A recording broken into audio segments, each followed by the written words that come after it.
नमस्कार, स्वागत है आप सभी का। आप देख रहे हैं times on Bharat early prime time के सुपर हिट न्यूज बुलेटिन 4 का फायर में मैं हूं आपके साथ नैना यादव। आज 4 का फायर में हम आपको बताएंगे दुनिया भर में किस तरह से कुदरत का 3rd डिग्री टॉर्चर नजर आता है, हिंदुस्तान हो या फिर अमेरिका। कहीं बाढ़ बारिश की विभीषिका देखने को मिल रही है तो कहीं पर भीषण लपटों का तांडव नजर आता है। अगले 1 घंटे तबाही और बर्बादी की हर तस्वीर होगी आपके सामने। नमस्कार, मैं हूं प्रीति नेगी आपके साथ। तो चुनाव से पहले टीवी चैनल्स, पार्टियों और नेताओं की तरफ से कराए जाने वाले सर्वे को तो आपने बहुत देखे होंगे, लेकिन क्या चुनाव से पहले कभी मतदान देखा है? आपका जवाब होगा नहीं। लेकिन एमपी अजब है और यहां के एक विधायक ने चुनाव से पहले ही वोटिंग करा दी है। पूरी खबर क्या है आगे आपको बताएंगे। नमस्कार, बहुत स्वागत है आपका। मैं हूं आपके साथ वर्षा शर्मा। चंद्रमा के साउथ पोल पर भारत के चंद्रयान 3 के रोवर प्रज्ञान ने कदम बढ़ा दिए हैं। मून वॉक पर प्रज्ञान ने क्या क्या देखा और क्या है इसरो का 365 दिनों का आगे का प्लान, आपको बताएंगे। हिमाचल प्रदेश में कुदरत का नॉन स्टॉप कहर जारी है। मंडी से कुल्लू तक पहाड़ गुस्से में है, कहीं पहाड़ टूट रहे हैं तो कहीं पर सड़कें धंस रही हैं। और हिमाचल के लोगों पर दुखों का पहाड़ टूटा है। मंडी, शिमला और कुल्लू से मनाली तक तबाही नजर आ रही है। देखिए टाइम्स ऑन भारत संवाददाता हिमांशु दीक्षित की ये रिपोर्ट।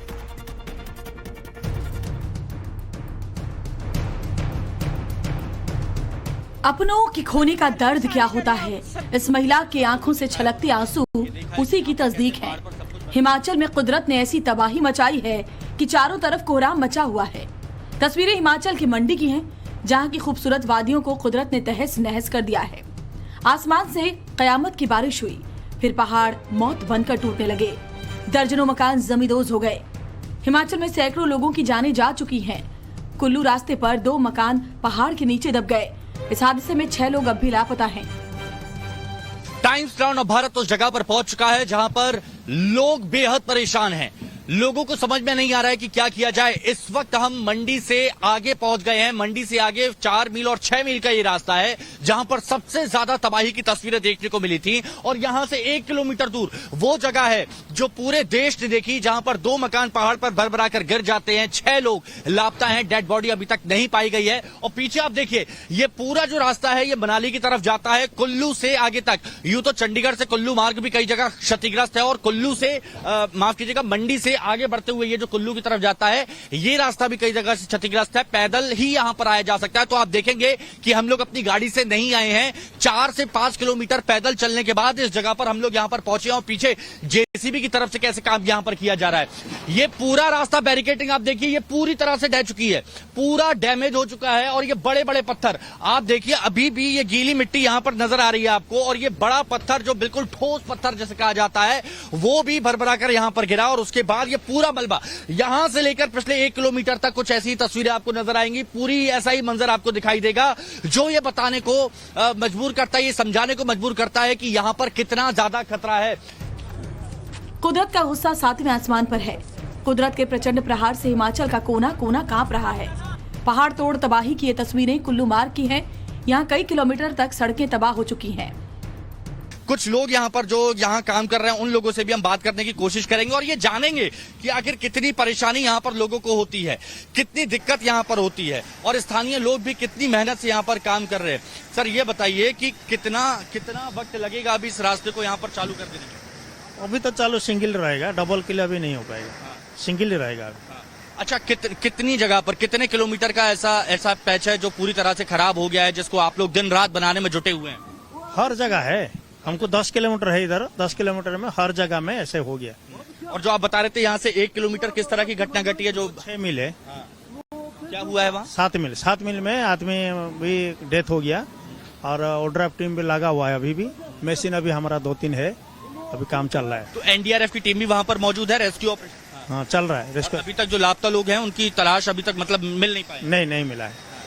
अच्छा, यहाँ से आप कुल्लू के लिए जाते हैं, मनाली के लिए जाते हैं, क्योंकि आपके पास रिपोर्ट होगी आगे बताया जा रहा है बादल फटा है, तो इस जगह इस तरह से और भी कहीं हालात खराब है? नहीं, कुल्लू का तो पता नहीं, हम लोग का इस तरफ से हर जगह में बादल फटा था, इसी के लिए ऐसे हो गया। अच्छा, एक बात और बताइए, क्योंकि ये कहा जा रहा है कि इतने बुरे हालात इससे पहले कभी नहीं देखे गए। मतलब हर साल होता है लेकिन इतना नहीं होता जितना इस साल। इतना नहीं होता है, फर्स्ट टाइम ऐसा है। तो इसके पीछे की क्या वजह है, क्या लगता है आपको? वही बात, क्योंकि आप लोग बहुत अच्छे से समझते हैं यहाँ के भूगोल को। बादल फटने से हुआ है, एक साथ बादल फट गया 5-7 जगह, इसी के लिए ऐसा हो गया। बाढ़, बारिश और लैंडस्लाइड से हिमाचल की वादियां तबाह हो चुकी हैं। हालात इतने खराब हैं कि लोग रोजी रोटी के लिए भटक रहे हैं। मजदूर वर्ग के लोग सैकड़ों किलोमीटर पैदल चलने को मजबूर हैं। यहाँ पर देखिए कि कितने लोग यहाँ पर पैदल चल के आ रहे हैं। इन लोगों से भी बात करेंगे। आइए आप लोगों से थोड़ी बात करनी है। कहाँ से आ रहे हैं आप लोग? हम नेपाल से।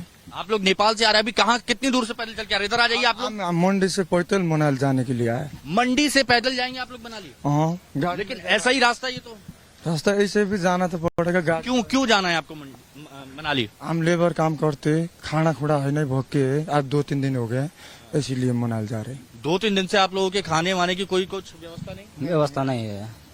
सामान आप लोग लेकर जा रहे हैं? हाँ, सामान ले। वहाँ क्या काम करने जाते हैं? वहाँ से आओ टूरने को। लेबर काम करते हैं। लेबर का मतलब जो सेब वगैरह का, ये सारी चीज। ऐसे दिहाड़ी मजदूरी, ऐसे रोड में भी कोई ठेकेदार के साथ भी करते, कोई हम लोग अब कोई मालिक मिल गया, हम सेब तोड़ान भी करते, ढोलान भी करते। तो यहाँ से मनाली अभी कितना किलोमीटर और बचा है? कम से कम होगा 100 किलोमीटर से। तो 100 किलोमीटर आप पैदल चल के जाएंगे? गाड़ी नहीं है तो पैदल जाना पड़ेगा, भोग के है ना। और ये बताओ, आप तो इतना भारी भरकम बैग कंधे पे उठा के रखी हो, क्या करे। कोई स्थानीय मदद वगैरह कुछ मिल पा रही है? नहीं अभी तो ऐसे तो हर जगह कीचड़ है, बहुत दिक्कत होगी आपको? दिक्कत तो हो रही है, बहुत दिक्कत हो रही है। तो आप लोगों ने कुछ, सरकार या फिर प्रशासन ने, पुलिस वालों ने कोई मदद के लिए आपसे? नहीं कुछ नहीं किया। तो ये और भी बहुत सारे लोग हैं जो आ रहे हैं? कम से कम हम 100 आदमी पीछे भी आ रहे हैं। वाकई तस्वीरें काफी भयावह हैं। कई लोग रास्ते को पार करने की कोशिश कर रहे थे, तभी अचानक पहाड़ भरभरा कर नीचे गिरने लगा। टाइम्स नाउ भारत संवाददाता हिमांशु दीक्षित ने पहाड़ को गिरते देखा। उन्होंने जोर से आवाज लगाई कि भागो भागो, पत्थर आया और एक बड़ा हादसा टल गया। ठीक है ना आप लोग? आइए आजा भाई। ये मंडी से कुल्लू का रास्ता है, लेकिन कुल्लू से जब आप मनाली जाते हैं तब भी इस तरह के हालात हैं। जेसीबी का काम कुछ देर के लिए रुक गया है और उसके बाद ये सभी लोग ऊपर रास्ता पार कर रहे हैं। लेकिन सोचिए कितना खतरनाक ये हो सकता है, कितना खतरनाक ये हो सकता है। जिस वक्त यहाँ पर लोगों की भीड़ लगी हुई है, ऊपर देखिए कैसे पत्थर है। अगर एक पत्थर वहां पर दरकता है, एक पत्थर वहां पर गिरता है, तो उसके साथ पूरा पहाड़ यहाँ पर गिर सकता है। इन लोगों की जान मुश्किल में पड़ सकती है। लेकिन ये सफर तय कर रहे हैं। क्यों? क्योंकि इनको जीना है, इनको अपने परिवार के लिए खाने का इंतजाम करना है, राशन का इंतजाम करना है, इसीलिए ये लोग जा रहे हैं। हिमाचल में कुदरत की विनाश लीला को जिसने भी देखा, दिल कांप उठा। हिमाचल के लोग शायद ही इतनी बड़ी त्रासदी कभी भूल पाएंगे।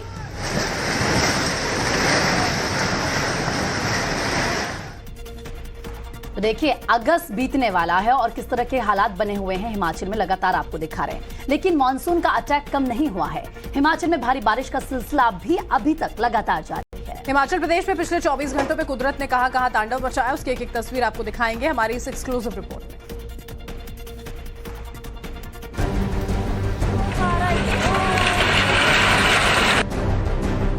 आसमानी आफत से हिमाचल का जरा जरा कांप रहा है। कहीं पहाड़ दरक रहे हैं तो कहीं सैलाब तांडव मचा रहा है। कुदरत के गुस्से को देखिए, कैसे यहाँ एक घर अचानक से भरभरा कर गिर गया। कुदरत के गुस्से की तस्वीरें हिमाचल प्रदेश के बिलासपुर की हैं, जहाँ भारी बारिश की वजह से घर ताश के पत्तों की तरह जमींदोज हो गया। इस घटना के बाद लोगों में चीख पुकार मच गई। गनीमत रही कि इस हादसे में कोई हताहत नहीं हुआ। लैंडस्लाइड की वजह से मकान में दरारें आ गई हैं, जिसकी वजह से लोगों की जिंदगी खतरे में नजर आ रही है।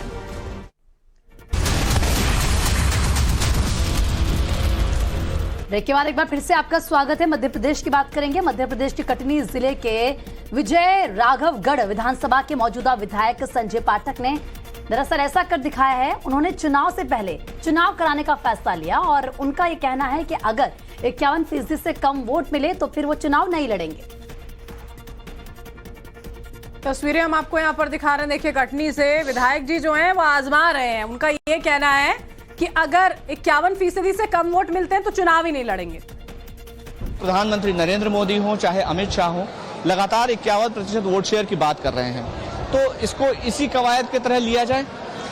देखिए, ये बिल्कुल मैं आपसे फिर आग्रह करूंगा, ये नितांत मेरा निजी जीवन का किया हुआ मेहनत का मैं मूल्यांकन कर रहा हूं। लेकिन इस मूल्यांकन के साथ साथ जो मेरे कार्यकर्ता हैं, जो भारतीय जनता पार्टी के भी सदस्य हैं और भारतीय जनता पार्टी के सदस्य मेरे कार्यकर्ता जो मेरे लिए इसमें लगे थे, तो अगर हमको 51% वोट मिलती है तो इसका ये मतलब है कि पार्टी भी हमारी 51% से ऊपर यहाँ पे जा चुकी है। और ये माननीय जो नरेंद्र मोदी जी, जो विश्व के सर्वशक्तिशाली और सर्वमान्य नेता है, माननीय अमित शाह जी, जिनको हम राजनीति का चाणक्य कहते हैं, माननीय सभ्यता, समता और मेहनत की पराकाष्ठा की प्रतिमूर्ति जेपी नड्डा जी का जो निर्देश है कि 51% से ऊपर आपको वोट शेयर लेना चाहिए पार्टी के लिए, अगर ऐसा हो जाता है तो ये पार्टी की आकांक्षाओं पर भी मैं खरा उतरने का प्रयास करूंगा और अपने जीवन की भी जो अग्नि परीक्षा उस पर भी खरा उतरने का प्रयास यहाँ करूंगा। पर आपको योजनाएं ज्यादा इन्फ्लुएंसिव हैं या व्यक्तिगत आपकी जो छवि है वो महत्वपूर्ण हो जाती है? देखिए, जब तक सरकार की अच्छी योजना नहीं होगी तब तक व्यक्ति का भी महत्व खत्म हो जाता है।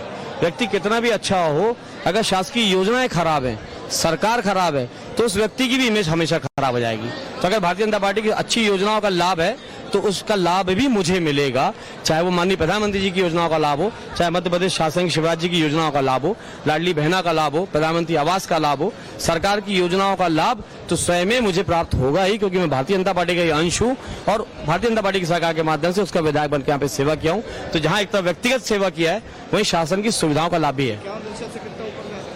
मुझे तो जो अभी आंकड़े दिख रहे हैं तो 60-40 का आंकड़ा तो अभी देखने को दिख रहा है सेकंड राउंड में। अब देखिए, समय बताएगा। तो ये संजय पाठक जो कह रहे हैं कि प्रधानमंत्री मोदी और अमित शाह ने लगातार 51% वोट शेयर की बात की है। 51% वोट शेयर अगर होता है तो जाहिर है कि वो चुनाव में जाएंगे, वरना नहीं जाएंगे। और एक कहीं ना कहीं पार्टी के लिए भी ये 51% वोट शेयर बहुत जरूरी है। कैमरामैन अभिषेक के साथ मकरन काली, टाइम्स नव भारत। ब्रेक के बाद बहुत स्वागत है आपका। बिहार में 2.25 लाख शिक्षकों के पदों के लिए परीक्षा का आज दूसरा दिन है और करीब 8 लाख से ज्यादा अभ्यर्थी परीक्षा देने वाले हैं। सबसे बड़ी बात यह है कि बिहार के अलावा भी कई अलग अलग इलाकों से अभ्यर्थी यहां पर पहुंचे हैं, जिसकी वजह से उन्हें कई तरह की परेशानियों का सामना भी करना पड़ रहा है।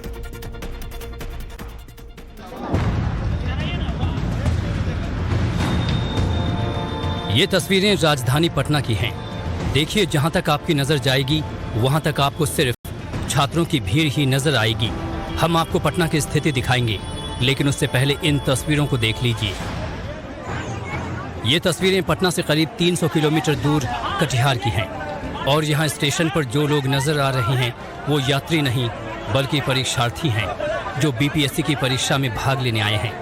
अब सवाल है कि जब ये बीपीएससी की परीक्षा देने आए हैं तो यहाँ स्टेशन पर क्या कर रहे हैं? जवाब आप खुद सुन लीजिए। हम यहाँ पर 2 बजे उठते हैं, उसके बाद हम लोग गए बाहर जगह कि मतलब मिल जाना चाहिए रूम नहीं मिला तो फिर हम लोग यहीं पर रुकना पड़ा। थोड़ा परेशानी हुई, लेकिन प्रशासन को देखना चाहिए कि हम लोग ये रूम लड़कियों के लिए खास करके एक और बनाना चाहिए, वहाँ पर लड़कियाँ रुक सके रात। ये अंजलि हैं जो बनारस से बीपीएससी की परीक्षा देने आई हैं।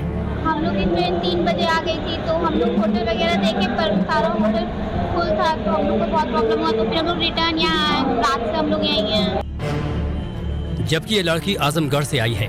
आप खुद देख लीजिए, यहाँ ऐसी कितनी लड़की और उसके अभिभावक हैं जो परेशान हैं और इसकी वजह है सिर्फ और सिर्फ अव्यवस्था, और ऐसी अव्यवस्था राजधानी में भी है।